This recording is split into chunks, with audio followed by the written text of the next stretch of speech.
doesn't know she is whole. On winter times, as she crawls across the floor, naivety can shine bright as the sun, and a precious little baby having fun, and a mommy flying higher than a dove, overdosed on unconditional love, and a daddy walking proud for the first time. Whenever he holds his baby, she stops crying. That's unconditional.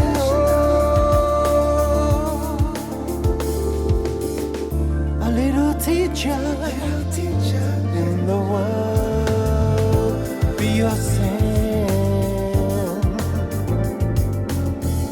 Can I tell different lines from the color of skin?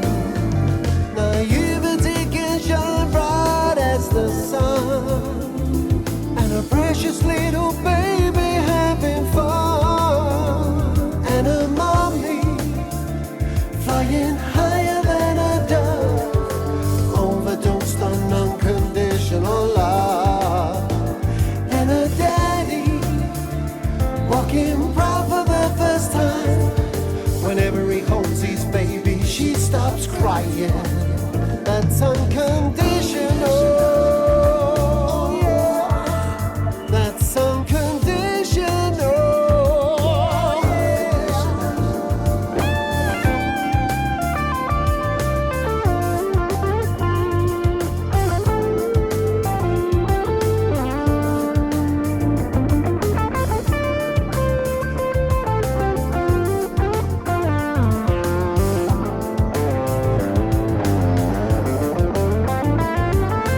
I just wish that innocence could stay, but I don't remember when we learned to hate. And a mommy flying higher than a dove, overdosed on unconditional love, and a daddy walking proud for the first time. Whenever he holds his baby, she stops crying, and a mommy flying higher than a dove,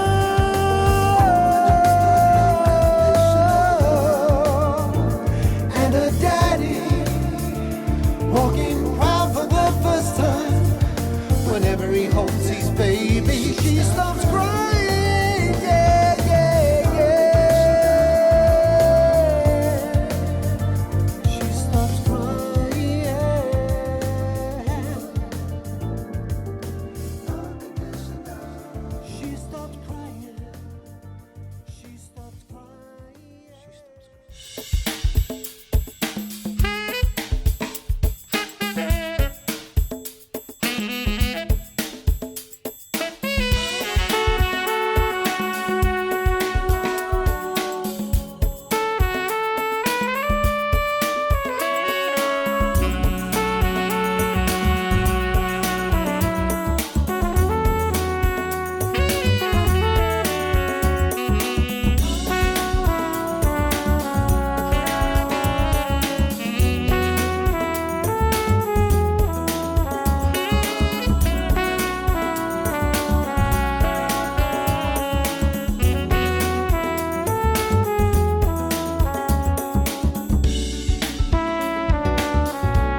you.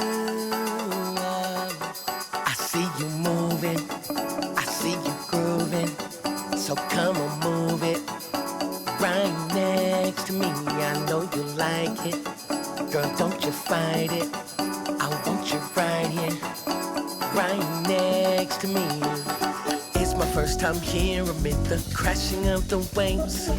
Never seen a place like this, they're lined up in the streets. My eyes adjusting to the night, all the people in this space. She just flashed her smile at me, then gone without a trace. She just my type, wanna say hello. I've been searching for that girl, where did she go? She starts off high, then she take it low. There ain't no one like this girl, not even close. Can't get her off my mind, I wanna steal her heart away. I won't wait forever, girl, don't hold it back from me. The way you look under the stars, your eyes begin to shine. As I get up close to you, they're announcing closing time. It was on like a week ago. Seen the prettiest girl, she was peeping so. Had to get myself back to the same spot. New Year's Eve, baby girl, you make the ball drop. Count it down till it's one time. Fetty in the air, you the one I gotta find. I'm playing with you, baby, we can make this the best night ever. Couldn't fake this.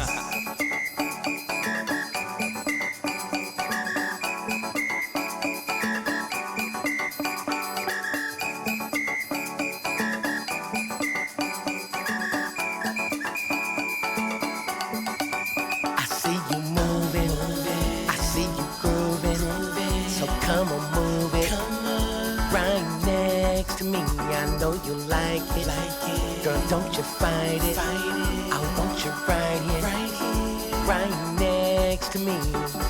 Now it's been 2 weeks, I got you running through my mind. All the girls here look the same, but you're nowhere in sight.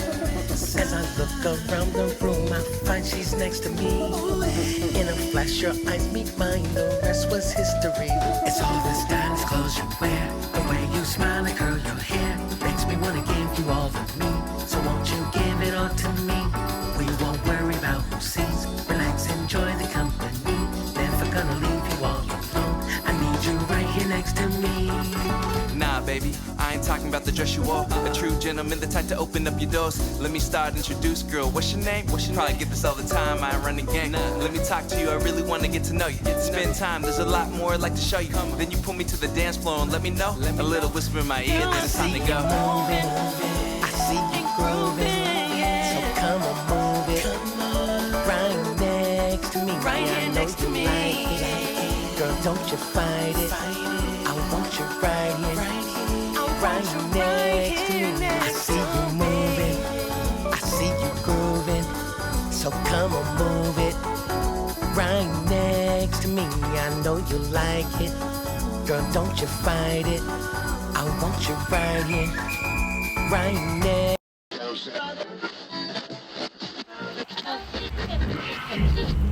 10, 9, 8, 7, 6, 5, 4, 3, 2, 1. It is now time for the Indie Live Spot, right here on your station GHP Radio, your independent music source.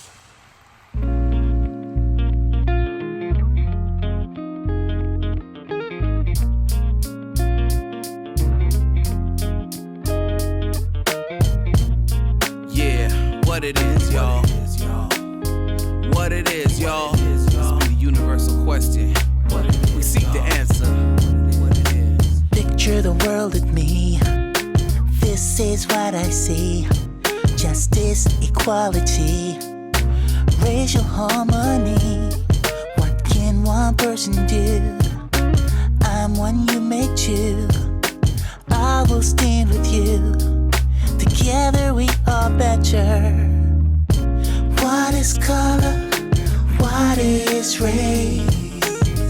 Would you like me better if we had the same face? My blood bleeds red, my heart beats true. With so much love, my brother, for you. What is color? What is race? Like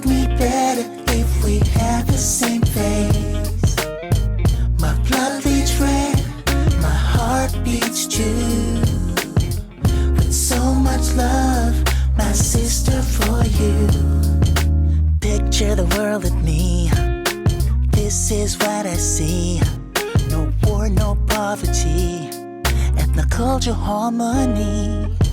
I heard one person say, love will make the way for peace and equality. This encourages me. What is color? What is race? Would you like me better if we had the same face? My blood beats red, my heart beats true. With so much love, my brother, for you. What is color? What is race? Would you like me better if we had the same face? My blood bleeds red, my heart beats true. With so much love, my sister, for you. Yeah, we're thinking globally, we're acting locally. Want somebody, tell me what it is. Yo, practice like that does not bend, but if you bend your mind, you just might find a friend. Find a friend. What is color? What is race? Would you like me better if we had the same face? My blood beats red, my heart beats true. With so much love, my brother, for you. What is color? What is race? Sweet love. Would you like me better if we had the same face? My blood beats red, my heart beats true. With so much love, my sister, for you.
Stay strong, but you never give up.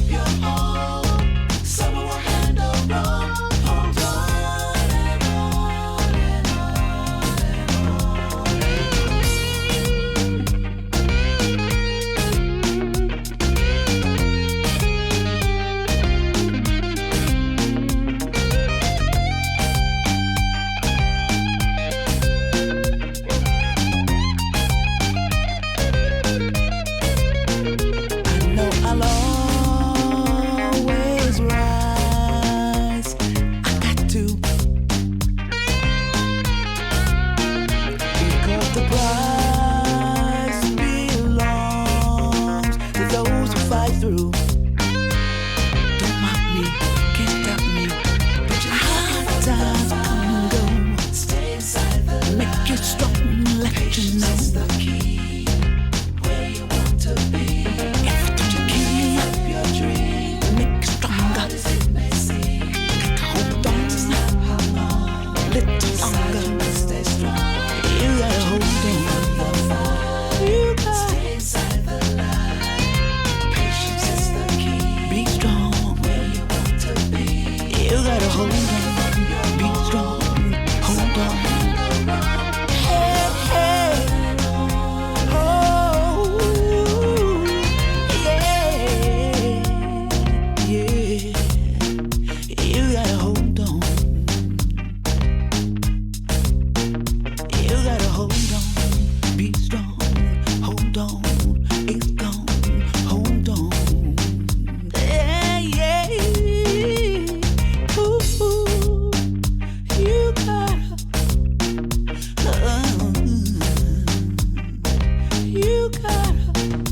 You gotta hold on. Be strong. Hold on. It's gone. Hold on. Yeah, yeah.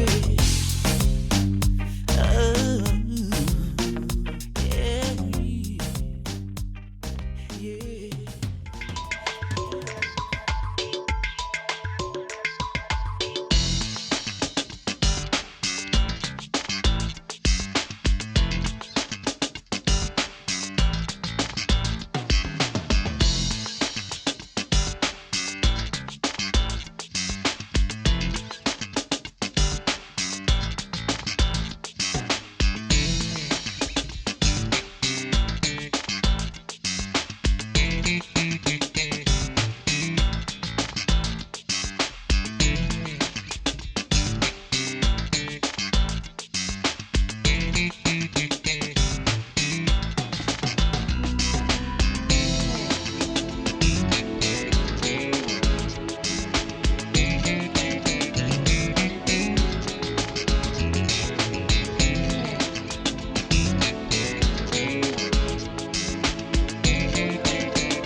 right, ladies and gentlemen, welcome to the Indie Live Spot right here on YouTube live stream. Right here, streaming live today, and of course, I'm very excited about today's guest. I have actually two guests today, if you don't know, and so we're definitely going to get into it. But first, let me just tell you that my crew, Griselda and Ray MAC and Joyce, all three are out today, so I'm kind of basically soloing today in the chair, but I'm not really solo because I have two guests, so I'm very excited to introduce to you both Debora Galan and Christian de Mesones is here in the house. Welcome, both of you, to the show. Thank you. Hey, Gary. Hey, how you guys doing? Everything going okay today? Yeah, everything is awesome, man. We're enjoying some good weather. We had a good 4th of July here, and we had some rain, but it was okay. And I've been running around like a chicken without a head, but I'm good. I'm feeling really, really energized and really excited. I mean, like, oh my God, I'm on cloud 9. I'm on cloud 9 because of so many things. Yeah. One of them is Debora Galan. That's one of them. Yes. Aw. Yes, I want to thank you. You're gonna make me blush. Well, I was just going to add to that. Thank you very much for introducing Miss Galan to us, because her music is wonderful. My goodness. In fact, right before we actually just came on live, we played actually a couple of tracks here. That one from you, Christian, and also one from Debbie, and of course we had Latin Jive. Christian, that was the first one I played there, and then following that, Unconditional Love. It was both tracks awesome guys. Thank you. Yeah, I think Deb should be on cloud 9 with that album, the production of that album, the songwriting of her album, the horn arrangements on that album. All of it is absolutely top notch. Yes, I mean, it is for real. So. And that particular song, Unconditional Love, is slated to be on the set list. I'm not sure if it's going to be on set 1 or set 2. Okay. But it's going to be on one of those set lists if the band sounds great, right, Deb? That's right. You gotta kill it. You gotta kill it. Awesome. Well, wonderful. Now, let's just kind of get into a little bit of this. First of all, I'd like to know, how did you two come to terms to meet, to collaborate with each other, because you both are sensational artists, and it's cool to find out how you guys came together on this upcoming project. Go ahead, Chris. You want me to talk? No, go ahead. You say it. I want to hear your viewpoint of how you met me. So one of the beautiful things about Facebook, right? We kind of started seeing each other on each other's feeds, and I was listening to his music, was introduced to it through, some of the radio stations that we were both on. And I ended up performing last year at the Avalon Theater, and my good friend over here said, "Hey, I'm going to come down to see you," and we met. And it was pretty awesome. I was incredibly touched because I know that he drove a long way to come and see me. And so that was the beginning of a beautiful friendship that's now turned into family and collaboration. So it's been pretty sweet. Wow. So it's one of the beauties. It's one of the positive things about social media. Right? Yeah, definitely. That's awesome. Yeah, it is pretty awesome. What about you, Christian? So what was your take? You said there was 2 takes. We got hers. Yeah. Now what's yours? Well, man, I'm like the Facebook stalker. You know what I mean? Like, I'll be looking at. I mean, once I see a link of anybody, any video, any music, I click on it, and if I feel like there's something magical, I will immediately reach out to that person. And before I met Deb, that's pretty much how I reached out to Carol Albert, who was doing the background vocals on Latin Jive Redux. I did not know anything about her, but I heard her remake of the Sergio Mendes hit Mas Que Nada. Mm-hmm. Right. And I was like, wow, this is awesome. So I just typed in her name in the search field on Facebook. And even before I friended her, I sent her a message. And I don't know if you know, but some people do not like Facebook Messenger. So they will not see their messages, Right. on Facebook. So I had to go on her page and whatever to try to get her attention. And once, that happened immediately. Like I just ring, ding, ding, ding, like right away. I called her, on Facebook Messenger and got her. And it's the same thing with Deb. I contacted Deb, and once I found out that she was going to be playing within a 300-mile radius from me, I actually told my wife, I said, can we make a date night of this? And why don't we drive up to Rehoboth Beach or whatever in that area and stay? Sure. Yeah. Yeah, and we stayed at a nice place near Easton, Maryland, which is on the Annapolis, past the Annapolis side. Okay. It's a really nice drive, and we got there. I think we got there like 1 minute before you went on stage, right, Deb? Yeah.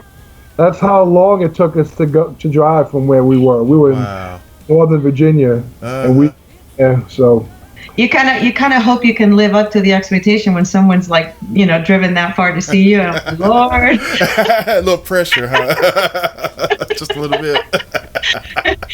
It was great. We actually met another wonderful person that we've all kind of now sort of become family, and that's Doc Hardy, and he came a long way too. And it was a great opportunity for all of us to connect. And so it's been really sweet. It's been a beautiful thing. Yeah. It's always nice when your family expands, So that's always cool. Oh, no Absolutely. doubt. No doubt. Well, that's awesome. Okay, so I tell you what, let's do this. One, I'd like to get Deborah, I'd like to introduce you to our listeners, and I want them to know a little bit about you. So could you tell us a little bit about your background as far as your music history? How did you become the beautiful singer that you are? How did this get started? I really have to thank my music teacher. She was actually my choir teacher in ninth grade, Mrs. Nicholson. I grew up on the East Coast, even though I'm from Spain. I grew up in Washington, D.C. And Mrs. Nicholson from John Eaton, not John Eaton, there was Alice Deal Junior High. She was my ninth grade teacher, and she's really the first person who kind of pointed out to me that I had a gift. I like to sing, but and I used to do stuff around family and family events and stuff like that. But she was really the first one who really listened, and I think she's the one that planted the seed for me. So I'm super grateful to all teachers and just have the highest respect for them. And then when I was in college at UDC, I was working a job for a family friend who had some restaurants down there, and he had a Latin club, and he was doing sort of like this Star Search kind of thing, and nobody in the audience would really get started. And my mom had mentioned to him that I sang, and so he literally came up to me with, and back then it was, drinking age was, a little younger than it is now, but he's like, here, take this glass of Cavassier, and I'm like, for what? He goes, take your apron off, and I'm like, what are you doing? He goes, we gotta get somebody to get started, so get up there and do a song. And I'm like, totally like cold turkey, out of the blue, unplanned. And I'm like talking to the musicians, and there's like one song that all of us knew. So sure enough, I got up there on stage. I was shaking. My knees were shaking so bad. But I got through it. I did a great job.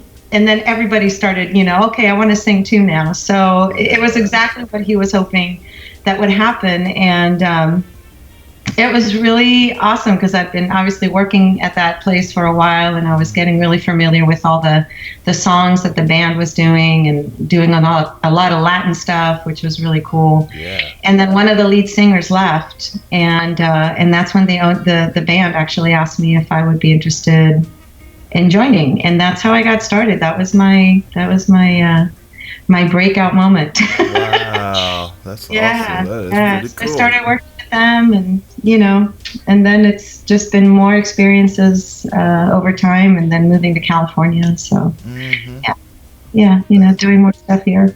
That's really cool. Very cool. Yeah. Now, are you in your immediate family? Are you the only one that's musically inclined to everything? I mean, you have other people that. My grandfather and my mother both used to sing. They didn't do it professionally, but they sang a lot. And there wasn't ever a family gathering when there wasn't music in the house. And I have great dancers in my family, but none of them professional. I'm really the only one that's kind of chosen this career path. So, yeah. Very nice. They support me though 100%, which is really awesome. So I'm grateful. That is cool. Now this CD that we're playing today from you, was this your very first debut, or did you have other before? This was my debut project. Even though I've been singing for years and I've recorded on other people's projects, which I love studio work. This was really my first debut CD, particularly to highlight my songwriting, in addition to my singing, obviously. But it sounds very seasonable. I mean, very seasoned. I mean, wow, that's great. I never would have thought that. That was your first. Really, yeah. I had a great producer, Alan Phillips. He was great. He really helped a lot. I mean, I everything I've done my whole life has been by ear, and so even though I'm not a studied musician, thank goodness for technology, because I can record something on an idea on a digital recorder, and I bring it to the studio, and then we start hammering stuff out, but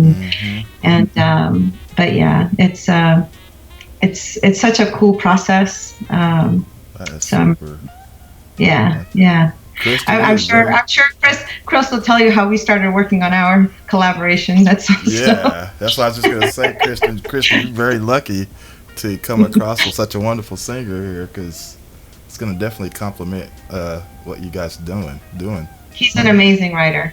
He really is. I feel honored. I don't believe in luck. I believe in God's blessings and supernatural.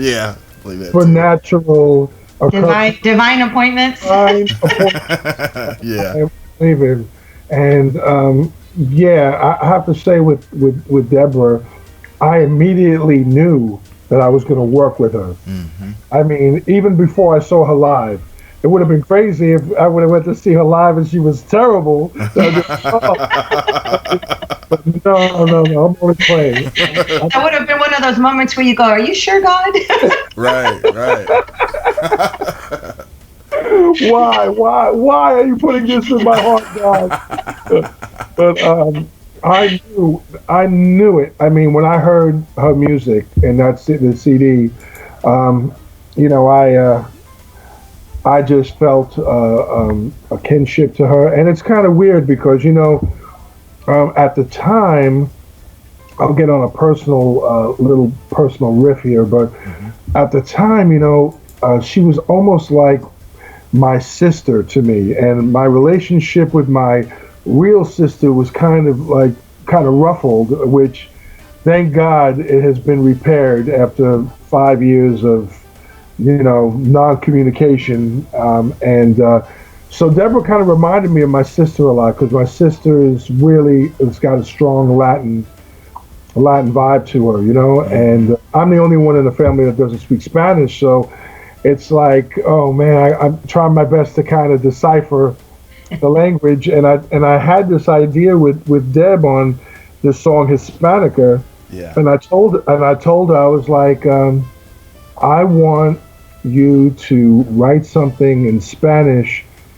that will uplift our people. I mean, I'm half and half, by the way. I'm half Peruvian and Spaniard, and also Bulgarian. Okay. So and I'm from Brooklyn, so that makes me a serious X-Man. I'm a real mutant. So it's like but whatever the case is, this whole thing that I'm doing is really to honor the love I have for my father, who passed away in 2013. Because when I was growing up, my dad kept on talking to me about all of this incredible legacy that his side of the family left in Peru and in Spain, and I would never listen to him. I'd be like, man, do they have money? Can they send me some? Can they buy me some new basses? And I'd be like, I would never really pay attention. I mean, I was really an arrogant young little punk, you know, and I didn't really listen to him. And then when he was gone, it was like, man, I want to honor him so much. So all of a sudden, for whatever was going on with me, I never wrote Spanish music before. My music has always been more pop or more rock or even heavy metal, so to speak. So, but this was a natural transition of just writing Latin influenced melodies and grooves, and so as you heard, you Gary were the first one to play the original Latin jive on the radio. Yeah. And you also, your station was the first one to nominate that song for an award. In the very beginning. Do you remember that? Yes, absolutely. You know, so I mean, look where we are today. That was 2010, and now we're almost 2020. And now, you know, I'm working with Debora on this and another song, but this Hispanica is like my pride and joy. This is like, I just can't tell you how great I feel about it. Oh yeah. It kind of grows on you.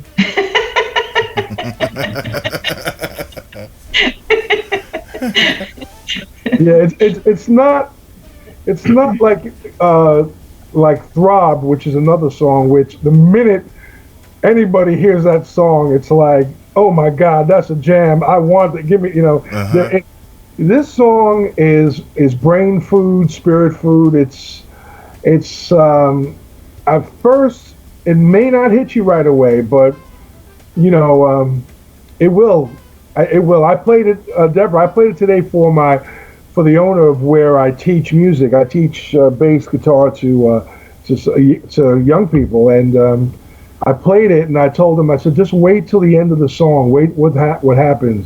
And he was like, he was gone, man. He was like on a journey, like at the outro, man, with the flute playing, and you know, your embellishment. He was like, I want my CD. I said, I'm sorry, but you'd have to come to Blues Alley. He's like, no. I was like, I'm sorry, you have to come to Blues Alley. So I have to press 2 extra copies just for him. Yeah. Now, speaking of which, the Blues Alley thing, tell us about that event, and what's all to come for that, because I know that's supposed to be a pretty big deal.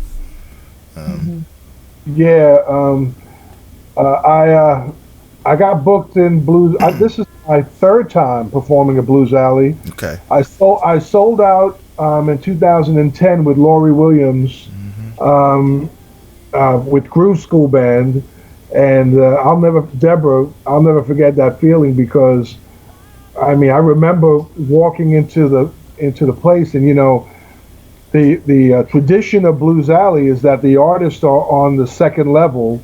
And when it's time to call us down, we walk downstairs to go and walk through the audience to go on stage, you know, and the rush of a packed house, like, wow. I mean, it blew me away. So I played there in 2010, sold out. I came back in 2011 with Yvette Spears, who was another vocalist from the DC area, and that was around Thanksgiving time. And then I haven't played there. I mean, you know, I've been on my own. Groove School Band kind of disbanded in 2013, so I've been really on my own since then. And I got a gig there, which I've been knocking on their door for a long time, saying, "Remember me? Remember me? Remember me?" Nope. Nope, we don't remember you. I'm like, okay. So anyway, I was able to get in, and once I got in, I immediately called Debora, because I know she's from Washington, D.C., and I know, you know, playing Blues Alley is something that every jazz artist wants on their resume. Yeah. You know, it's not a matter of the fact that It doesn't matter if it holds 5,000 people or anything like that. It's the history behind it. It's like, I guess, being in New York and playing Carnegie Hall, right? Or, it's a certain venues. Or the old Opry down south. Right. You know what I mean? Like, so everything has something, and Washington, D.C. has Blues Alley. So I called Deb and I asked her way ahead of time, could she prepare herself to make this trip, financially, spiritually, all that. And then this was before Hispanica was even recorded. I know. Oh, wow. Huh. Yes. We really did know. You did know that I was going to come out there and work with you. It's divine appointment, because it really was. It really was. And like I said, so I had this is how things work for me. I fantasize about them, then I pray on them, then I speak them into existence. It's really, I don't know why I don't do that in my personal life more. I mean, I do it on my musical aspirations. My personal life, I'm like, I'm impatient. I don't feel good today. I gotta lose weight. I need to speak the same thing that I speak in my musical stuff in my personal life. But so it's this Wednesday. There's 2 shows, an 8 p.m. and a 10 p.m. show. Both shows will have a little bit of a different set list. So whoever gets lucky, whoever's going to hear one particular song on one set list, and whoever's going to hear the other, it's a matter of the drawer. But tickets are still available at $22 at www.bluesalleylive.com. And I'm praying for a sellout, Deb. I'm praying. Yeah. I'm praying with you, brother. I'm praying for a sellout. No doubt. I mean, if we don't sell out the second show, it's okay. But the first show at 8 p.m., I'm really praying that that we make enough of a buzz that people will say, "Hey, this is something incredible not to be missed." Yeah. Mm-hmm. Wow, that sounds exciting. I wish I could get up there. It is exciting. It is absolutely exciting. I've walked, when I was growing up there, I walked many, many times past Blues Alley. I saw Dizzy Gillespie there when I was 19. Eva Cassidy, who's like one of my absolute all-time favorite vocalists, performed there many times. And so, it's kind of... It's a huge deal. And the fact that I get to share it with Christian is all the more special, obviously. We're going to have a moment together, brother. We're going to have a moment together. Yeah, we definitely are. So cool. So cool. I wish I can be there. God, I wish I could go. But well, that's awesome. That's great. So for all those listeners out there, I mean, if you're listening from wherever you're listening from, and if you're close to the area, be sure to go down there and check that out, because that's something to not be missed. I mean, I know you guys going to be putting it on, so wow. I'm going to have some fun. Mm-hmm. Absolutely. Yeah. So cool. Now, Christian, so I know today you did bring me some unmastered stuff that we're going to actually play, before the actual release come out, that we can actually share just a little bit, some of the stuff with our listeners today. Why don't you kind of give us an overall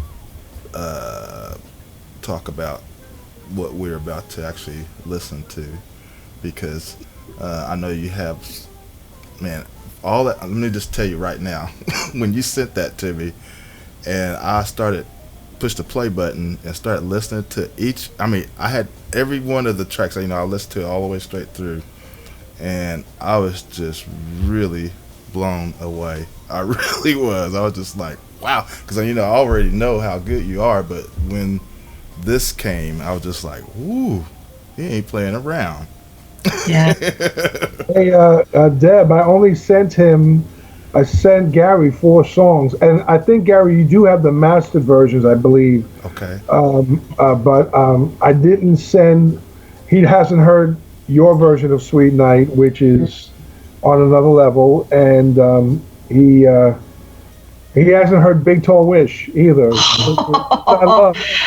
Oh, okay. So I have to tell you that I was talking to our publicist Paula and from Jazz Beyond Borders, and I have to tell you, Paulina Phillips, and I was telling her, I'm like, there's something about this album. There is something about this. I mean, just thinking about it, I got chills. Mm-hmm.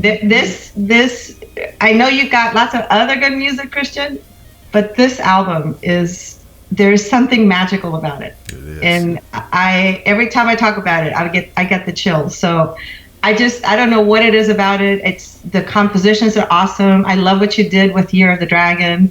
I love what you did with Big Tall Wish. I mean, that's an awesome jam. That's my jam. You like that one?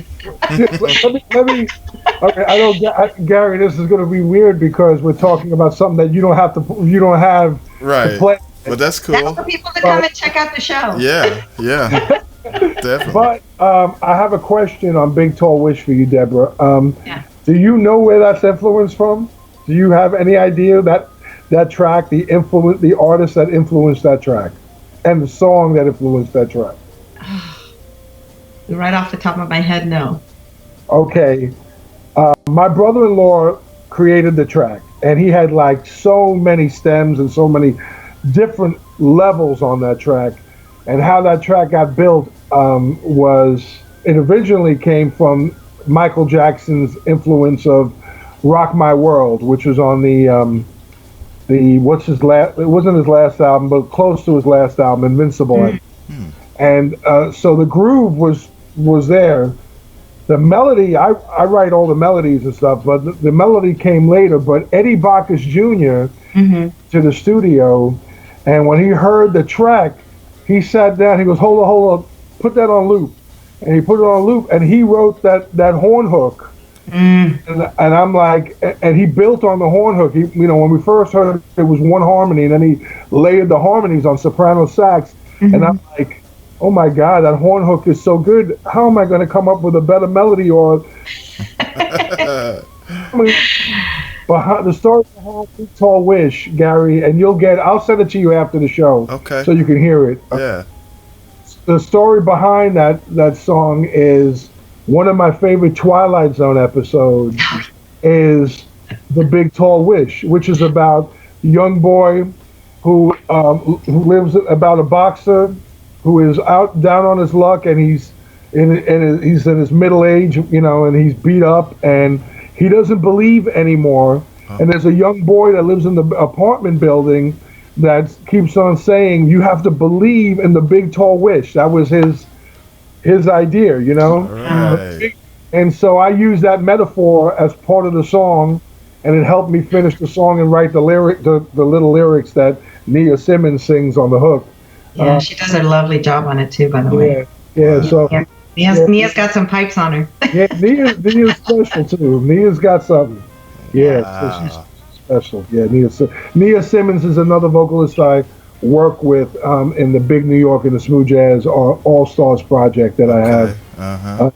And so whenever I do those kind of shows, when I invite a lot of other smooth jazz artists to play with me, under that band name, she usually sings with me, and she's on that track. And she's also on the live Dekalb and Flatbush track that's on the album too. Did you hear that? You didn't hear that one, Deb, did you? I did. I heard it. I've heard them all. Okay. Right. I've heard them all. When I was studying to prepare for the show, I just focused on the Laurie Williams version. But yes, I did hear it. Okay. Yeah, that's why I'm saying she's got some pipes. She's got a really nice tone to her voice. Sweet. So Gary, what is the first song that you want to play a little bit of?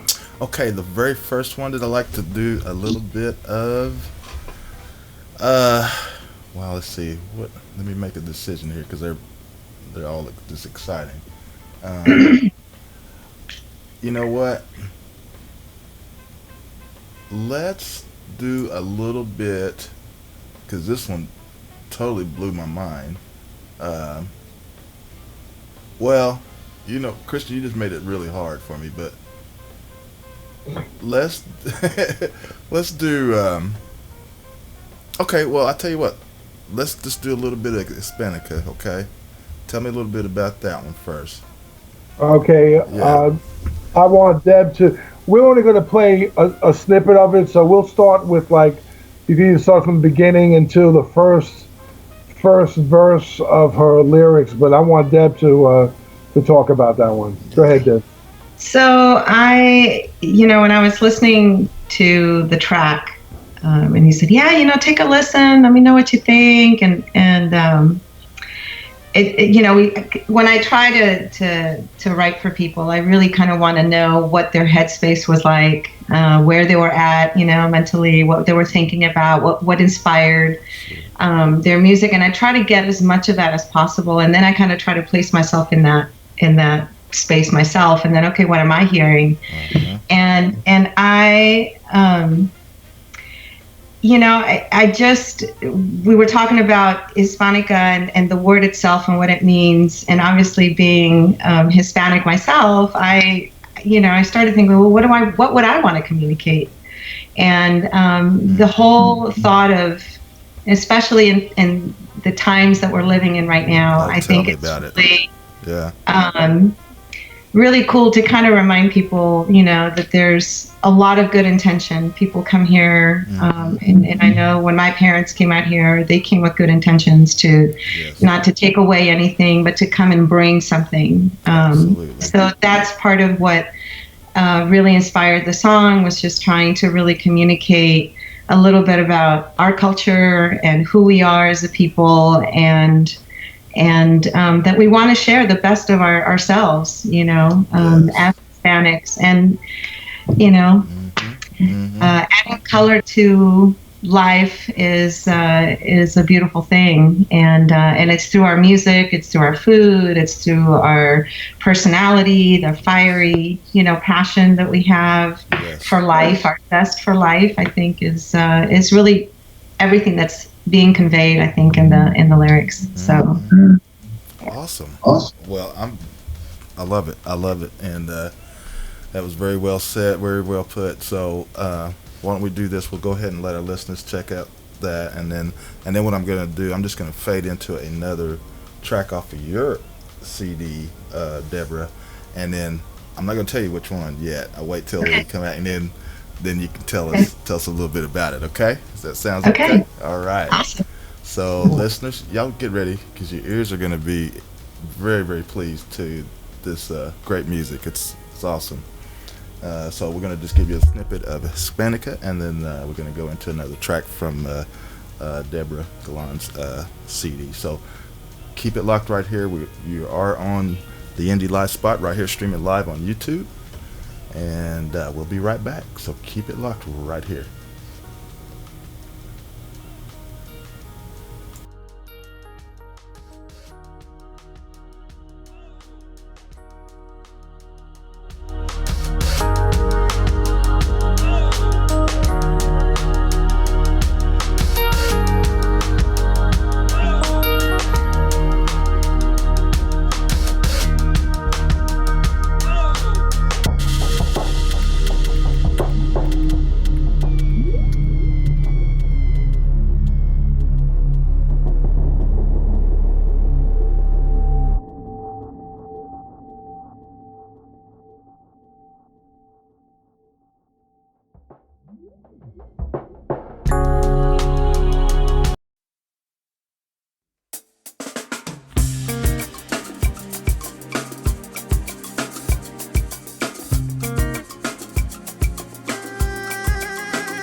un amor que es mi dueño.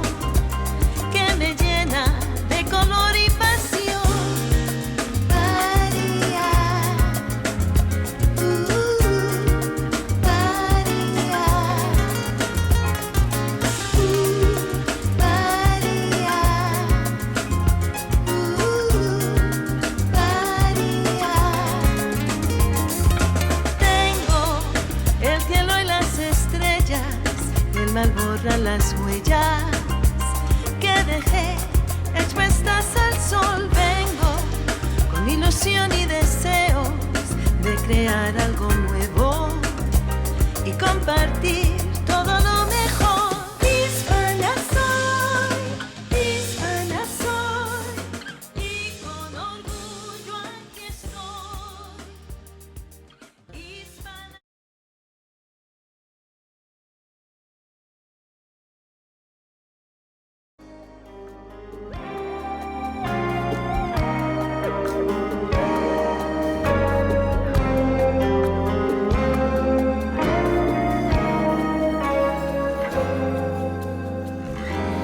You feel the weight on your shoulders from the burdens that you bear.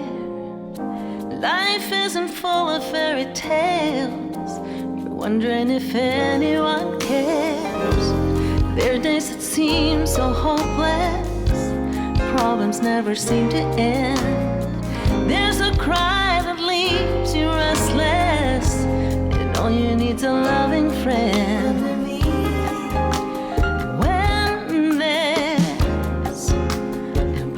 Else to lean on when you feel like come to me. When there's nobody else to lean on, when you feel like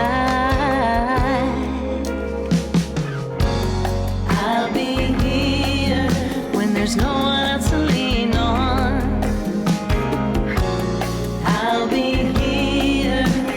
Help you to remain strong. I'll be here when there's no one else to lean on. I'll be here to help you to remain strong. Sometimes the road gets rocky and the journey feels so long. Dark clouds give way to sunshine, and life gives you a new song. There's still hope for tomorrow. Just hold on today. Give way to the pain and sorrow. Your healing's just a prayer away. When there's nobody else to lean on, when you feel like come to me. When there's nobody else to lean on, when you feel like I'll be here when there's no one else to lean on. I'll be here to help you to remain strong. I'll be here when there's no one else to lean on. I'll be here to help you to remain strong. I'll be here. Come to me, baby. I'll be here. I'll be nobody else to lean on. I'll be here when you need help. Come to me.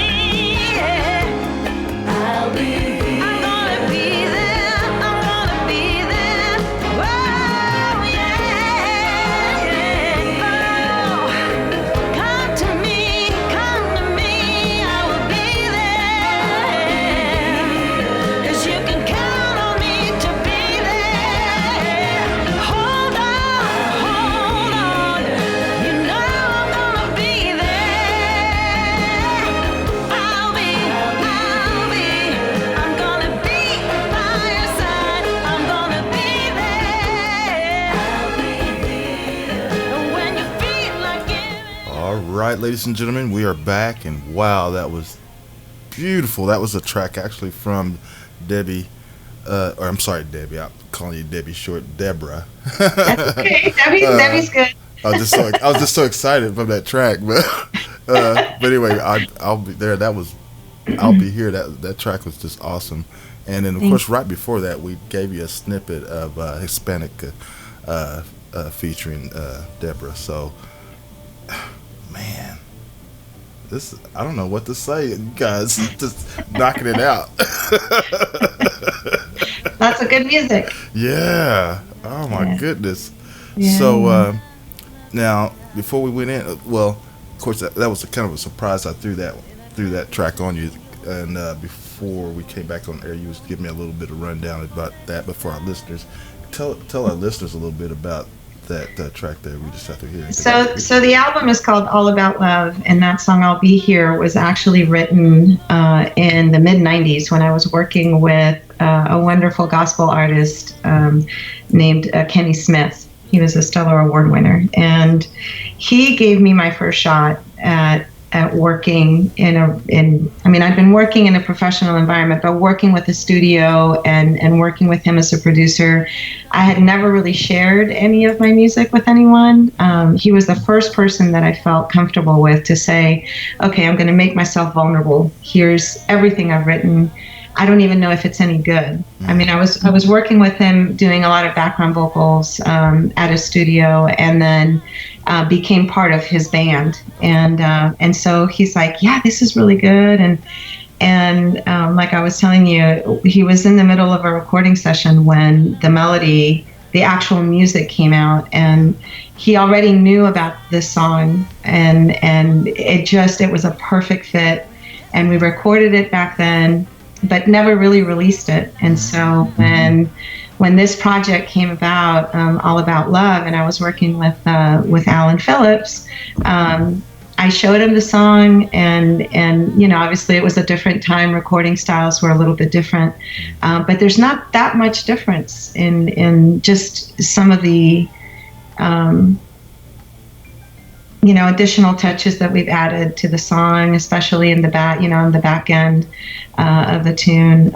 But it was such a perfect fit for the whole concept of the album. I was really excited. I'm a Christian, so it was the whole album obviously being all about love in every facet, included obviously the spiritual love that a person can have with God. And so I wanted to definitely, give credit where credit is due. He's the inspiration to my writing. So I wanted to include that song, and he, it turned out really well, and it fit. It was a perfect fit for the whole concept. So that's pretty cool. Yeah. Beautiful. Yeah. I have a question for you, Deb. Yeah. What is your earliest memory of you jogging lyrics down on a piece of paper? Was it when you were in elementary school? Was it later? Church? When did you start discovering the power of words and the order to put them in and all that? Great question. I have been journaling since I was a kid, and when I was in like 10, 12, I went through a phase of like really just writing poetry. I used to write a lot, and I don't think my parents got it at the time. They appreciate art, but I don't know that they saw what it could lead to, and so but I've been writing my whole life, and I love to read, so I think that's also something, and I love music, and I love letters. So for me to read and obviously have a passion for music is, it just seems so perfect, like such a good match to be able to have both of those things. Leonard Cohen is amazing. I've been doing a lot of listening to him, and they are, to me, that his work is really poetry set to music, and but it's always a craft that gets better the more you do it. And I think it's true for probably just about anything that's in the arts. You know, the more you do it, the better you get at it. It's always, I think my biggest fear is, okay, I got to come up with something better. There's always that pressure in my head, you know, is this going to be as good as what I did before, or is it better than before? You know, it's always the goal, right? To not competing against anyone, but competing with yourself and always striving for something better. So that's cool. I feel the same way, because I thought that the Groove School Band record was so magical, and so I was really, really so apprehensive about putting out my own record. If it wasn't for my wife Jennifer that kept on pushing me to start going out in the front, being more of a leader as far as playing more lead bass and all that, because I'm completely content now where I'm at, and just sitting in a stool in the background behind the drummer and playing bass, you know. But I know that feeling. I feel exactly the same. I'm like, I'm happy being 20 feet from stardom, you know? I love harmony. So I'm like, I love being a background singer. I used to, you know, there's no pressure. You get to have all the fun. So I relate to what you just said, because only about a month ago, I thought that the album, They Call Me Big New York, I thought it wasn't going to be good. I mean, good enough. Really? Yeah, it wasn't there for me. As a matter of fact, Big Tall Wish wasn't going to be on the album 3 weeks ago. I mean, it just changed immediately. I mean, it's like, I'm telling you, supernatural on how everything came together. You know, unbelievable. Wow. Yeah. That is so cool. Yeah. One thing I did want to ask you, Big New York, because I know we had discussed it sometime back when you came on the show the first time, but where did that come from as far as people calling you Big New York? How did you? It really only happened when I moved to Richmond, Virginia, because I worked in the record store chain. My brother owned, he had partners that owned a 18-store chain called Willie's Records. And that's really how I got out of New York. And New York City, my life in New York before Richmond, is I worked in the film business. I was a cab driver. I mean, I did all this stuff, and I played in heavy metal bands. Yeah. So hard to imagine, right? and so my life, my dream, was to be like Gene Simmons of Kiss, and you know, that's really what I wanted. So it's so weird. Everything, my whole world changed when I went to Richmond, Virginia. Really, like 180 degrees. First of all, before I moved to Richmond, my brother, who, you know, really wasn't crazy about me moving or working with him at first, said, "How are you going to work in my stores when you don't know any urban music?" And I'm like, "What do you mean I don't know any urban music, man? I used to go to the corner store in Brooklyn and buy 45 Wilson Pickett, man, and what do you mean I don't know urban music? Clarence Carter, but you don't know anything about Clarence Carter." He told my brother that, you know? Yeah. And he goes, "Oh, no, you need to know who Method Man is, who Biggie is, who Mary J. Blige." And he just gave me this long list of people I had to listen to, and I'm like, wow. Okay. So whatever the case is, I go to Richmond and I work in the stores, and this one coworker sees me, hears my voice, and goes, "Big," just came up with his arms up in the air like, "Everybody give it up for Big New York." And it just stuck, man, like white on right. It was like, I could never go anywhere. You know, nobody would call me by my name. Wow. I never heard my name, Christian. Never heard it for years in Richmond. And God forbid anybody try to, hey, even my father-in-law has a hard time with my last name. Is that right? Like if he wants me a birthday check or whatever, here's a birthday present. It's like he puts Valentine. He puts my wife. He can't hang with Dave Mesones. He's got too many. Whatever. So yeah. So that's the story. Wow. Yep. I'll be darned. That's pretty cool. I have a hard time imagining you. I mean, I know you can, and I'm sure you're fabulous at it because you're a great bass player. But I have a hard time knowing you as I do now, picturing you playing hard, heavy metal. I don't know. You know what? It was a really big transformation. Yeah. It's like maybe I should write a book and call it "When I Was a White Man" or something like that. When I was a Caucasian or whatever. Trevor Noah would interview me like, "Oh, I love this book. How did you become a black man?" But no, I'm not a black man. Whatever the case is, I think melodies are why I am where I'm at right now. I think melodies, because that's really what was going on with me. It wasn't like a matter of having to play different music or changing my likes. I grew up in a house where my mom played like Ema Sumac and Barbra Streisand records and Broadway records, and then my brother played like all this fusion stuff, Mahavishnu Orchestra and George Duke and even R&B stuff like Isley Brothers, and then my sister like Milton Nascimento and Santana and Stravinsky, man. So it's like I don't know, man. It was destined for me to become this, genre. I think Paula calls me this genre buster. I was just getting ready to say that word. Genre buster. I've never heard that word before. Genre busting musician. That's what I am now. Yeah. Paulina is really good with words. Yeah.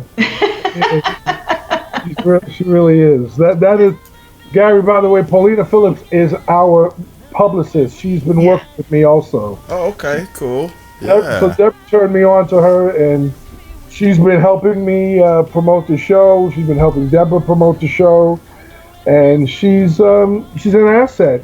Yeah. She's a gem. She's a gem. Lots of years in the business, and just a real pro. In fact, I think I person to work with. Yeah, isn't she the one that runs the two groups? Was it I think it's Jazz Justice, DC and Baltimore. Oh, Jazz Justice. Yeah, no, that's WPFW, which Paulina is affiliated with. That is the radio station here, which is a non-profit organization, radio station in Washington, D.C. And they do a lot of cultural. They're really a great cultural spotlight on many levels. They have this one particular DJ. His name is Jim Byers. Oh my God, Gary! I mean, I have to record his radio shows because this guy's got the best, the deepest catalog of Latin music I've ever heard in my life. I mean, he's turning me on to so many people. I'm like buying records and downloading, these artists that have been around that I know of because I'm from New York. I should know Willie Bobo, and I should know all the stars and all that stuff. And I'm like, man, I was listening to freaking Judas Priest, man, back, Scorpions and Van Halen and Alice Cooper, man. I was listening to Daniel All Stars. Lee Colon. There's lots of good ones. There's so much good Latin music. Mm-hmm. Yeah, I love Latin music. It's such a great flavor and just the way. I think the organization you were thinking about is Jazz Beyond Borders. That's called. That's it. Yes. Yeah. Cool. Okay. Yeah. Well, let's do this. Let's get into some more music. In fact, Christian, tell me what to do next on that, as far as the. All right. Well, we heard a little bit of Latin. Let's hear some urban funk. Mm-hmm. And when I tell you urban funk, this particular song is like. Oh my goodness. Oh my God. Right. I mean, it's really it's like a live jam. It's going to be performed for the first time live at Blues Alley. So I'm not going to say I'm apprehensive, but I am going to pray really hard on it because it's really deep horn work and improv, and it's like. What's the title? It's called Throb. Yes. Yes. short for heartthrob, which is, really what I thought of. Bum, bum, bum, bum, bum, bum. Music that makes you go bum, bum, bum, bum, bum, bum. Yeah, that's great. Yeah, that's good. I like that. Yeah. I like. So the song is called Throb, and I want to tell you the musicians on it. Please. The lead alto sax player on here is Eddie Bacchus Jr., who is very popular in the music world. He's made his claim to fame really with Pieces of a Dream. Oh, yeah. And he wrote Nikki Smile, which is like, I guess, I mean, if you're a smooth jazz artist and you think what is the epitome of a soprano sax smooth jazz song anthem, it would either be Kenny G's Songbird or Pieces of a Dream, Nikki Smile. I mean, that song is such a beautiful, beautiful soprano melody that Eddie Bacchus made famous for. So he is the leader on that song, and he is also he didn't write on that. He didn't co-write on that one. I also have a special guest that's playing on that song. I have two. Mm-hmm. I've got Greg Boyer on trombone. Greg is famous right now. He's on tour with Maceo Parker, and he's famous for playing for both P-Funk All-Stars. He's been with the P-Funk All-Stars for about 20 years now. Yes. And so he's on a lot of P-Funk albums. That is so cool. And also he's also known here locally as being the, I think he's the musical director for the Chuck Brown Legacy tribute band that stands for. Yeah. So this one is called Throb. The other artist was a last-minute thing. He's a guitar player from Atlanta by the name of Jack Turner, and just like Debora, we invited him to perform with me at the Lake Arbor Jazz Festival a couple years back with Joe Veasley. We played together with Joe Veasley and Drew Davidson and Elliot Levine and Jeanette Harris and a bunch of Gary Palmer, a bunch of people. Rob Zinn. I actually brought Rob Zinn on stage with me too. So there's a lot of people that I brought to that world. But Jack is doing all those stanky background guitar licks, like average white band Ohio Players style, which so he's really, really great. He helped me out in the last pinch, and I also have Mike Gamble playing other guitars. So there's like 4 guitar tracks going on besides everything else that you hear. And I also have my brother-in-law and my producer. This is kind of his baby. Okay.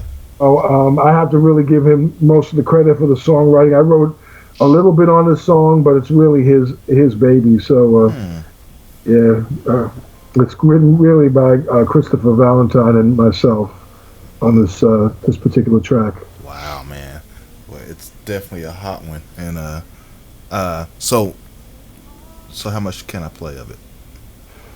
You can play Greg Boyer's solo, and which is the first solo, the trombone solo, and then fade out on Eddie Bacchus' solo, which comes after the hook. Okay, I can start from the beginning though. Start from the beginning, and cool. yeah, people are gonna want this song badly. Yeah, no kidding, because it's on. I'm telling you, it is definitely on fire. Okay, so listeners, get ready.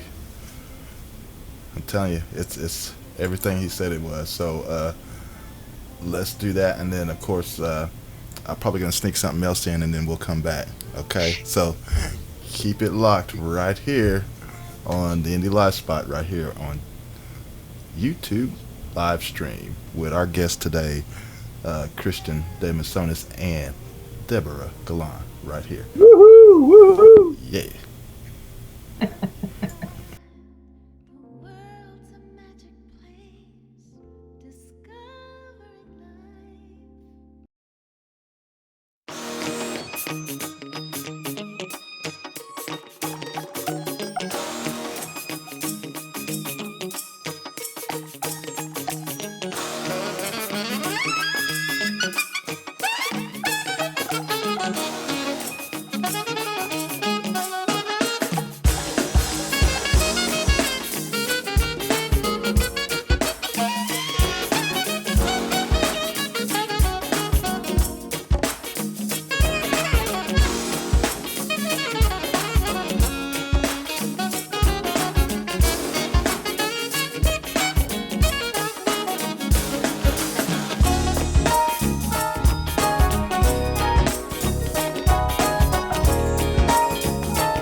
Tengo ganas de vivir y ganas de sonreírle a la vida,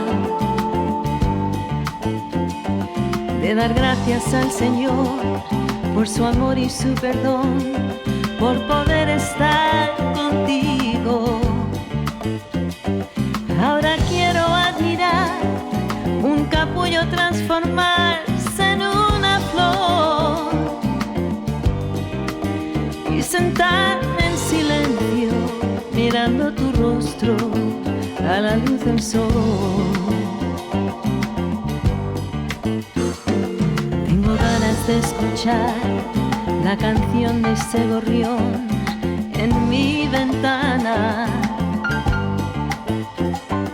tu calor a mi lado y tu cuerpo reposado sobre mi cama, nuestros brazos enredados, tu cabeza descansando en mi almohada, levantarme para darle la bienvenida a la mañana.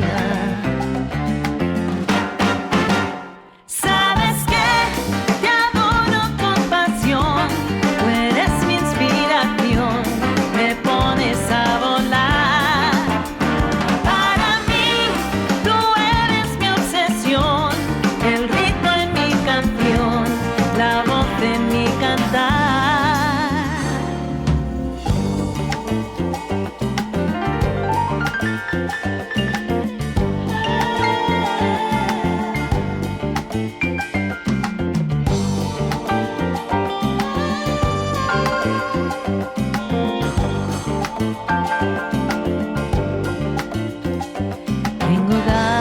De sentir alegrías y reír como una niña. Tengo ganas de explorar y contigo navegar, conocer el mundo entero. En tu amor está mi paz y en tus manos el compás de mi camino. Hoy me siento orgullosa de tener a mi lado tu amor divino. Sabes que te adoro con pasión, tú eres mi inspiración, me pones a volar. Para mí tú eres mi obsesión, el ritmo en mi canción, la voz en mi cantar.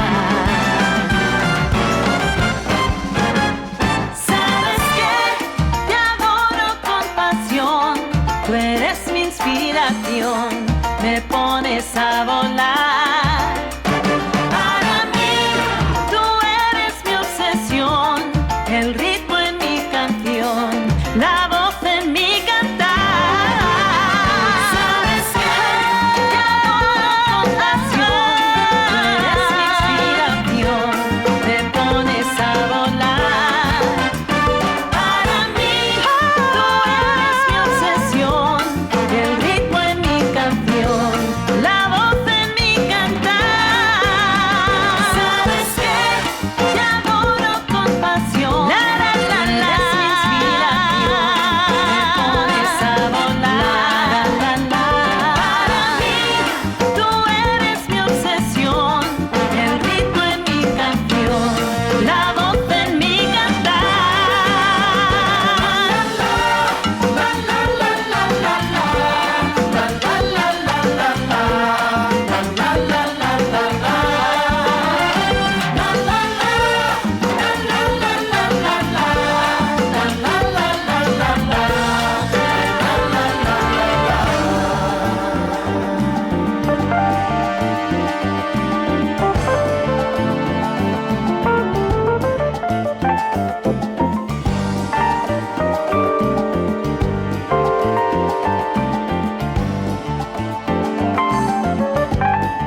right, ladies and gentlemen, we are cruising right back at you with my guest here, Christian de Mesones and Debora Galan. And that song we just heard, Luz del Sol, I think, if I'm speaking that right, but gosh. Yeah, you're saying right. Oh, very nice, Debora. Very nice.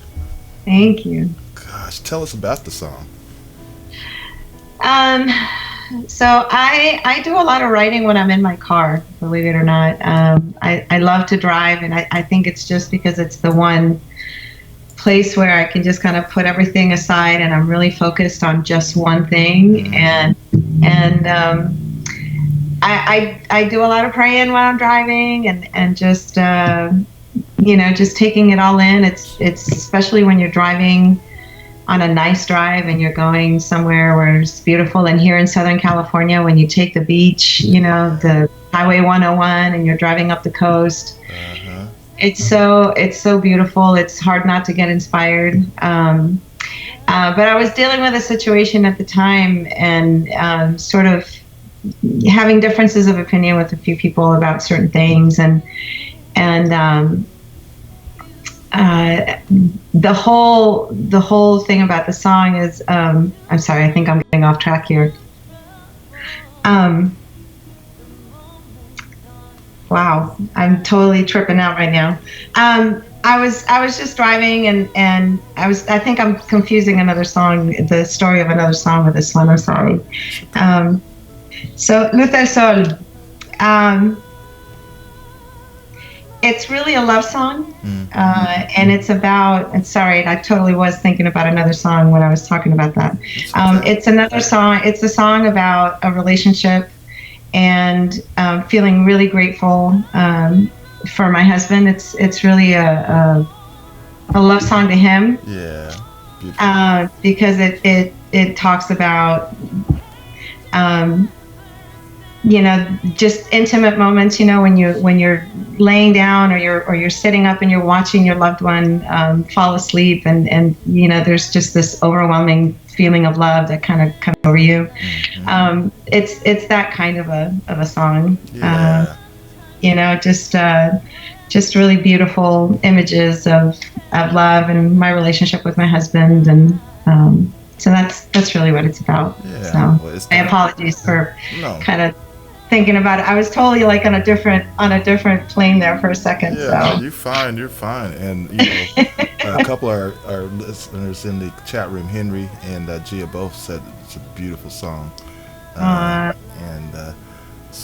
yeah, it definitely is. And like I said, and then also that the music is just, it definitely makes you feel, it gives you that you want to dance type, I like that too, because I really love it. And I was listening to what you were saying, Deb, about driving in a car, and I'm like saying, she's multitasking, because you're driving in a car and you're already feeling, I agree with you on that. I relate to the fact that when you're in your car, it's almost like you're away from the world. Don't answer your phone, don't talk on the phone, just listen to music and enjoy the ride, and that is, I lived in the West Coast.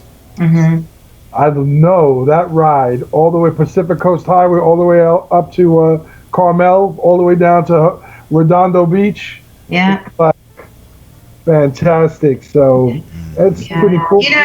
When you're surrounded with so much beauty, it's hard not to be inspired and just to feel really grateful for your life. Yeah. And really that was, the moment when I was just thinking about the fact that I feel really privileged. I have a wonderful husband and really supportive family, and you kind of need that to be in this industry, to be honest, because you spend time away a lot. Sometimes we're like two ships in the night, because he's got a day job, and he travels, and so a lot of times it's hard to make time. So when you have those, sort of that intimate moment, where you're like looking at someone that you love, and whether they're resting or whether, but it's like, you can just be still for a moment and just taking it all in, it's kind of hard not to be inspired to write something. I know you must feel that way about Jennifer because she's your rock too, right, Chris?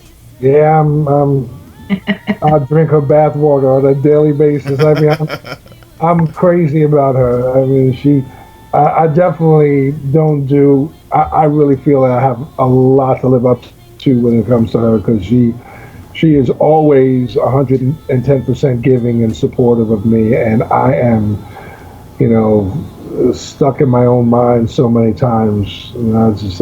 I almost get sick of hearing my own voice talk, so it's like... That's so funny. My husband says the same thing. You're always in your head. You're always in your head, like I'm quiet, and it's almost like weird, because he's like, okay, what are you thinking about? And I'm like, I'm just thinking about the song, or I'm thinking about this, or I'm thinking about the gig or whatever, and it's like, okay, like, that's definitely a musician thing. Mm-hmm. Yeah. And I know, and I don't know, the older I'm getting, I'm trying to clear the headspace more, I'm trying to, so I'm definitely getting much better on dealing with, like, being in the moment, whereas, like, before I'd be so anal retentive about every little thing that is going on, and now it's like I'm really giving it up more to God on a daily basis. And like I said, I'm normally, my old self, I would be really worried about this Wednesday night performance, but I'm not worried at all. I mean, I'm like, I know we're going to create magic Wednesday night. I know it in my heart, my soul, every fiber of my being, But us musicians are haunted, man. We do. We're haunted with melody. Perfectionism. Yeah. Perfect. Yeah. And you know what? Somebody told me this. Rob Zinn actually told me this. That Cindy Bradley, trumpet player, told him this. She said to him that perfectionism is boring. And I was like, wow. That's a good statement. It's a freeing statement. Yeah.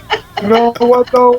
On a real tip, that's really not, that's easy to say before the show, because when you hear the playback, like when I heard the playback of my last show, right. Yeah. I'm like, oh my God, I'm like criticizing it so badly. Oh, and Doc Hardy, who is a family friend of the both of us, he actually drove from New York to come down to the last gig that I played at the Carlisle Club under the big New York name. And I was really unhappy with the show, with the performance. I really didn't even realize that Rob Zinn came up to me and told me, he goes, Chris, do you know you got a standing ovation? And I'm like, I did? I was so in my head about things that right. missed my own moment. Like wow. I'm trying to get away from that. I keep telling myself that we got to remember to have fun. Yeah. Yes. Because it's really when we let go and then we're in the moment to enjoy it. That's what the audience taps into. You know what I mean? And then it becomes very synergistic, because if we're into it, then they get into it, and then when we see that they're into it, it just keeps feeding us, and it just keeps going back and forth, and that's always, I try, when I was in DC, that was one of the things that I kept telling myself, I just gotta relax and just be me. First of all, try to be really authentic and genuine, and just try to really enjoy the moment, because this is the one moment you got, and just have fun with it, because there's so much leading up to the show, so much energy and so much rehearsal and study time, and getting worried about all the minutia of communicating with musicians and everything else, that you almost, it's part of the journey, but it's almost like sometimes it becomes a little overwhelming, and sometimes it's not very joyous, but it's part of that, it's necessary. But then when you're there, it's like, okay, we've done everything we can do up until now, and now it's just a matter of going and having fun. And yeah, I had a lot of fun when I went to the East Coast last year, and I'm determined we're going to have fun again. Hey, Gary. Yes, sir. This is what I do. I say, look, Gary, here, look. You see, look at the camera, right? This is a gift for you. It is full of bad notes and mistakes. Yeah. I mean, because I can say like, here, oh my God, I had a bad note. Oh, I forgot. Oh my God, I forgot this. Oh my God, and then I'm a nervous wreck, and I'm messed up, and I missed my moment, all because of trying to be trying to have it sound like the album. Right. You're not gonna. Any song that you produce, especially like Debora's album, with all of those arrangements and background vocals, and I mean, you're never gonna do it. Yeah, never. That's totally two different worlds. Your live element, you got your live element, and you got your recording studio element. And they both have their places. You know what I'm saying? So when you come out and do your live thing, that's where you're gonna shine. People are gonna see things that they probably not used to seeing you do, or whatever the case might be. But it really shines your personality and what you do as far as your artistry and everything, I believe. Absolutely. Mm-hmm. Hey, I'm waiting for my Gary Fuston record. When is that coming out, Gary? Hey, well, it's gonna be a long time wait, because I have been working. I actually working on some things. I'm hoping to try to drop something before this year is over with, at least by the fall. I'm hoping to. So I'll definitely keep you posted. I'm going to get you on a track, Gary. I promise. That would be awesome. I would be honored to be on a track with you, man. Yeah, no, you are on my radar, Gary. Don't worry, it's coming. All right. All right, cool, man. Well, I say we should do one more music break before we get close to the end, because it's almost getting that time. Okay. So, what's the next one you think you should? Well, I gave you two other tracks. One is Sweet Night, which is going to be only available to stream on Spotify. Okay. But I before you play that one, maybe that should be the closing one, because I think you could play most of that song. You just fade it out when the bass solo and the flute comes. Okay. On that song, but Year of the Dragon is Year of the Dragon is the track that puts me as a songwriter and arranger and composer now on another level, because it's really the only song on the album that would be called World Fusion because of the instrumentation. And how that happened was, again, saw somebody on Facebook. Mm-hmm. Who is that person? What is she playing? I want that. That's how, the original title of that song was called I Want What I Want When I Want It, was the original title. But then when I heard this Chinese artist, I hope I get it right, her name is Chao Tian, and she plays a yanquin, which is a Chinese dulcimer, which is like the piano with the strings, but she plays with what do you call it, mallets, or there's a man. I tried to do my research before I came on the radio today, and I didn't get time to do that. But she's playing it with she's playing a yanquin, and that is a very old traditional Chinese instrument. And then once I got her attention and I asked her to play on my record, and she was so welcoming. I guess because that's not her world. What I invited her into my world is definitely not her world. Wow, that's awesome. So it was really, really incredible. I sent her the skeletal version of the track, and I said, I want you to improvise certain things, but I want you to be you. I'm not going to write all these melodies for you, because I can't. I hate when you do that. Sometimes it works. Like it worked with Debora on Hispanica. I gave her a melody to work from, but normally I don't like that. I like somebody to write and come up with their own melodies, so they feel like their heart and soul is part of the project. Right. that their stamp is on the album, not that they're a for hire musician, you know. So this song, Year of the Dragon, has Chow Tian on Chinese dulcimer. It also has Tom Teasley, who it lives not far from me, who I've known for many, many years, and he actually did a 1 month engagement of that music, the whole Chinese dulcimer music in D.C.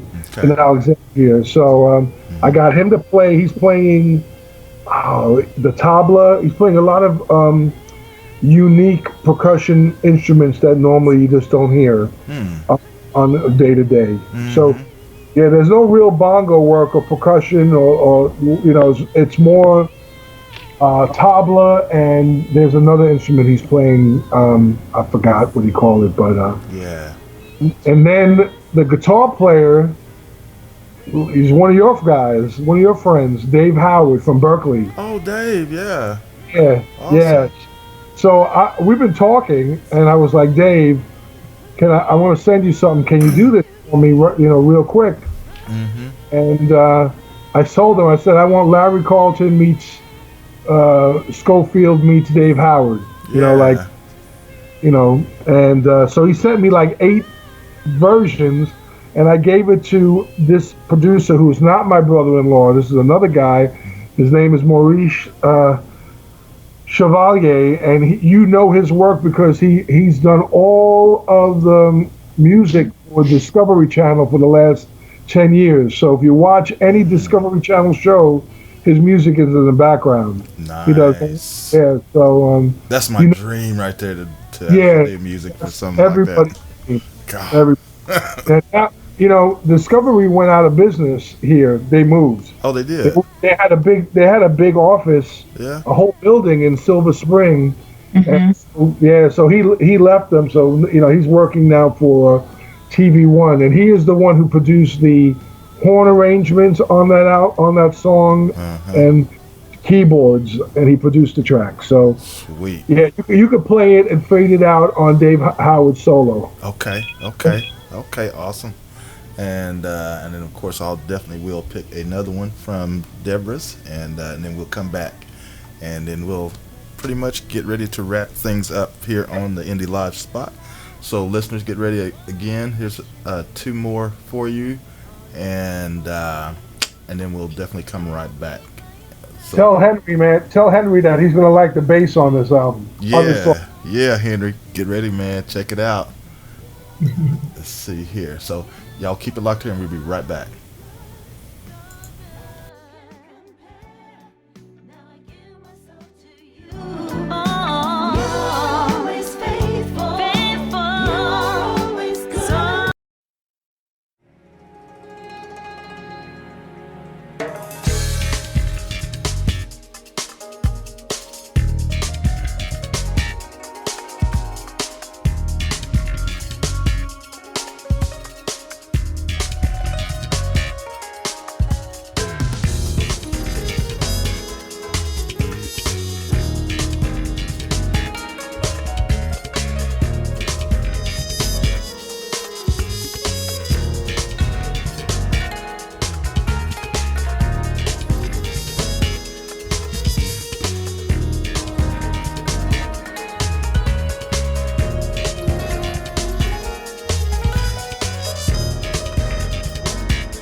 refused to see my point of view. You denied the chance to work it out, put an end to what we built together. In my mind I cannot reconcile. All the grudges seem so infantile, and the reasons you have held inside lead to actions that now speak so loud. I cannot keep on fighting for this love. Standing alone for two is no longer enough. It seems the time has come for me to see it through. I must let go of me and you. I have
All right, ladies and gentlemen, we are back. And wow, now that was a cool sample of another track that's going to be coming up that Chris is going to tell us a little bit more about it.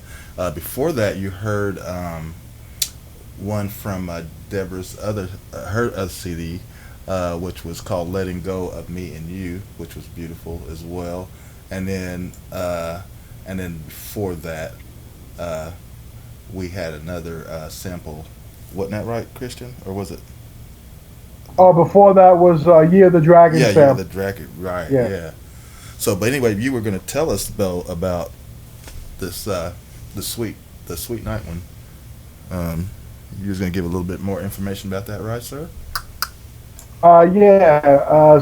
Sweet Night was a track that my brother presented to me at first, which was a different tempo, and I wrote the melodies. And we had 20 different versions of this song. I was just never set. Both my brother and I were not satisfied with this song.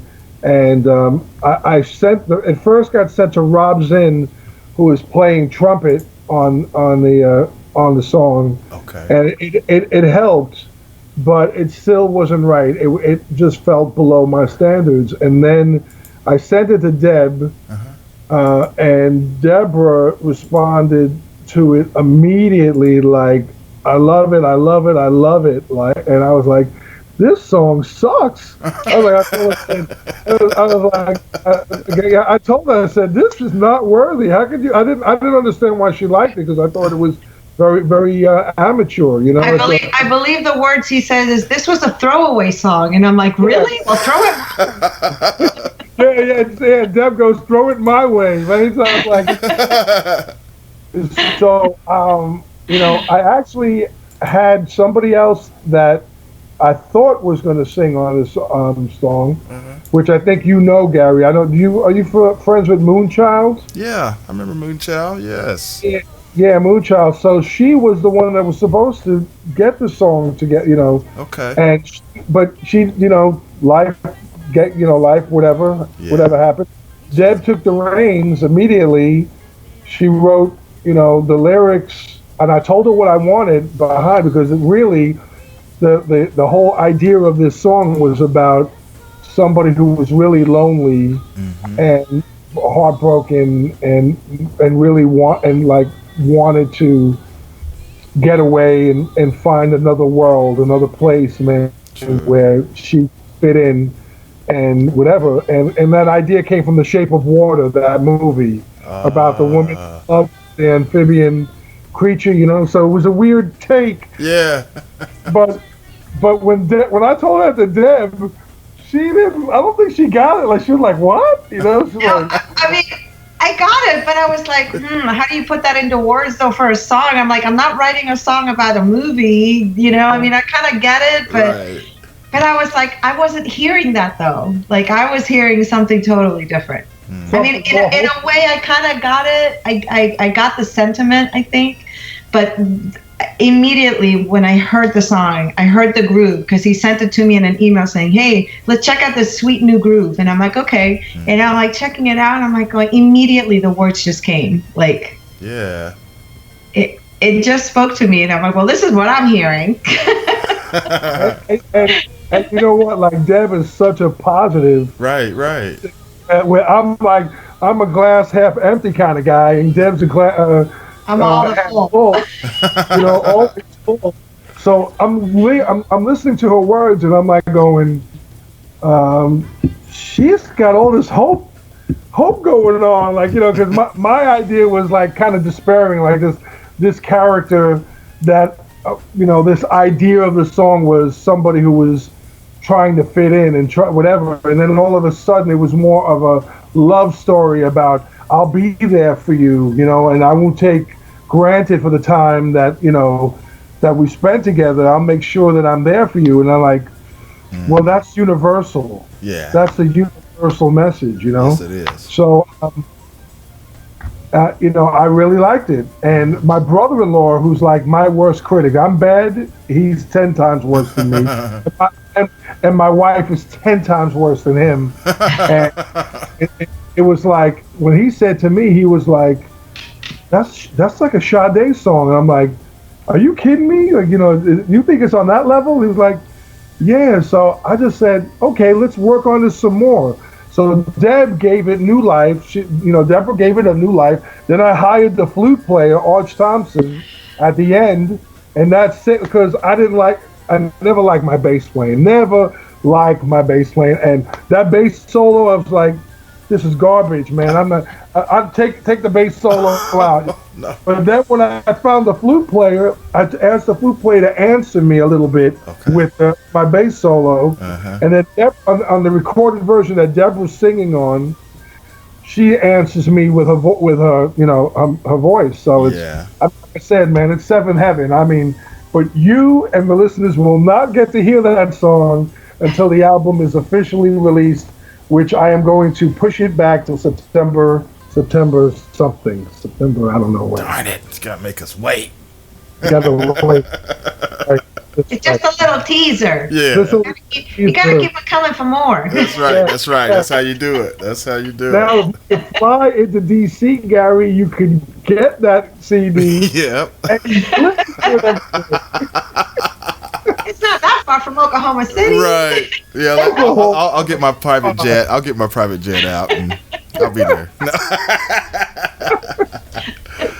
Oh man. Well, gosh, guys, it's been a pleasure having you guys on today. I mean, really, really has, and so much to meet you, Debora. So glad we got you here, and so you're another great artist added to our collection of artists here. So it's wonderful. You're welcome back anytime. And before we do go, I want both of you let our listeners know how they can definitely follow you, and that way they can get your music and all that kind of good stuff. So ladies first, Debora, please. First. So my website is www.deboraGalan.com, and on Facebook I'm at @dgalansilk, and that's my artist page. And my upcoming shows, including the one that I have on Friday in Baltimore, will be there as well. So hopefully you guys will come out. And thank you so much for having me. Both of you, I appreciate it very much. It's a tremendous opportunity. I'm super thrilled, and looking forward to seeing everyone at Blues Alley. Awesome. Yes, and you can find me. I'm everywhere. Just all you gotta do is search Big New York and you will find me. But first, when you put Big New York in the Google search, it'll come up tourist attraction first. So, but my website, my music, everything could be heard at www.bignybasworld.com. And I also have something called www.bignybase.com. And then, of course, GrooveSchoolBand.com is connected to all those websites for those of you who still remember Groove School Band. And then I also have Christian de Mesones.com. I don't know how many people are going to type in my full name. People can't pronounce it, so I don't know if they're going to type it. But I'm also available on Facebook. And you can find my music on every single streaming platform there is. Mm-hmm. So fantastic. Yes. So Wednesday is the big day for us. Blues Alley, Washington D.C. You can buy your tickets at www.bluesalleylive.com. And greatly appreciate the support of all your listeners, Gary. And if you're listening now, if you're seeing this, please spread the word of what is happening, not only for the show, but for what Debora is doing, and also for my, my new recording with Debora Galan on it, and Gary and everybody at GHP Radio, Joyce and Scooby Dooby Ray MAC, man, and good people, and Griselda Medina, who unfortunately could not be with us today. We really have to give her a huge shout out because she's the one who put this together. So yes, thank you, Grizzly Bear. We love you, Grizzly Bear. Yes, Grizz. And of course, just keep on doing what you're doing, Gary, because we need you.